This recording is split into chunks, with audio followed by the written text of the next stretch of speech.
Hello everyone, আমি international trained makeup artist and educator Arghya Palti. আজকের ব্লগটা এসেছি একটা অন্যরকম কিছু নিয়ে।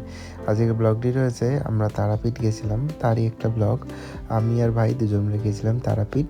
ট্রেন ছেড়ে দিয়েছে, ট্রেন একদম অন টাইম ছিল, 11টা 5-এ ট্রেন ছিল, 11টা 5-এই ছেড়ে দিয়েছে। আমি আজকের ব্লগটা শুরু করেছিলাম হাওড়া স্টেশন থেকে। তো চলো আমরা আগে পৌঁছে যাই তারাপীঠ। এখন 4টে মতো বেজে গেছে আর আমরা তারাপীঠ চলেও এসেছি। দেখতেই পাচ্ছ মা তারার যে গেটটা রয়েছে সেই গেটটি, এখান দিয়ে আমরা ঢুকে পড়লাম। এরপর আমরা গেলাম হোটেলে। আমরা একটা রুম নিয়েছিলাম, যে রুমটা খুব খারাপ ছিল না। এটা ভাড়া নিয়েছিল 600 টাকা। একদম মন্দিরের পাশেই একটা রুম, ভীষণ ভালো দুজনে থাকার জন্য ঠিকঠাক। এই যে এটা হচ্ছে মন্দির, আমরা সন্ধ্যাবেলা আরতি দেখতে এসেছি। আমরা পুজোটা দিয়ে দিয়েছিলাম, পুজো দেওয়ার সময় তখন ফোন নিয়ে যেতে দেয় না, তাই ফোনটা নিয়ে যেতে পারিনি। মায়ের আরতি হবে তাই মন্দিরটা খুলে দিয়েছে, প্রচুর লোক ছিল সেখানে। আরতি দেখার পর আমরা একটু ঘুরতে বেরিয়েছিলাম, তারপর আমরা রাতে ডিনার নিয়ে চলে এসেছি। আমরা নিয়েছিলাম কাশ্মীরি আলুর দম, আর নিয়েছিলাম রুমালি রুটি, নিয়েছিলাম শাহি পনির, আর ছিল লাংচা, যেটা আমরা সেদিন রাতে আর খাইনি।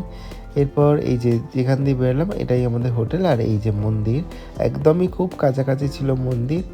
আর সকালবেলা আজকে আমরা একটু চা খেয়ে নেবো আগে। চা খাওয়ার পর আমরা আবার মন্দিরে গেছিলাম একটু মায়ের দর্শন করতে। এখন প্রায় 9টা মতো বাজে। আমরা মায়ের দর্শন করার পর আমরা ভোগের জন্য টিকিট কেটেছিলাম। ভোগের টিকিটটা 70 টাকা করে নিয়েছিল। ভোগের টিকিট কাটার পর আমরা এই সব আশপাশের জায়গাগুলো ঘুরতে এসেছিলাম। আর এই যে মন্দিরটা, এই মন্দিরটা ভীষণ ভালো, আমরা কোনোদিন আগে আসিনি। মন্দিরটার মধ্যে প্রচুর কিছু রয়েছে যেটা দেখতে ভীষণ ভালো লাগলো। তো চলো তোমাদের সাথে একটু শেয়ার করি মন্দিরের ভিতরে কি রয়েছে। মন্দিরের ভিতরে একজন গুরুদেব রয়েছেন, ওনার নামটা ঠিক আমার মনে পড়ছে না, ক্ষমা করবেন আমায়। এখানে রয়েছেন মা কালী, শিব, আর এখানে রয়েছেন রাধাকৃষ্ণ।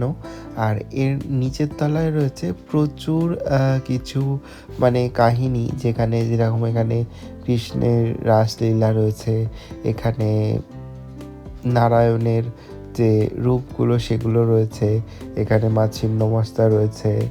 প্রচুর মানে দুর্গার যতগুলো রূপ আছে সব রূপগুলোই এখানে দেওয়া আছে দেওয়ালে করে। এখানে মা দুর্গার রূপটা দেওয়া রয়েছে, আর এইদিকে রয়েছে মা কালী, মায়ের নানান ধরনের রূপ যেগুলো এখানে দিয়েছে।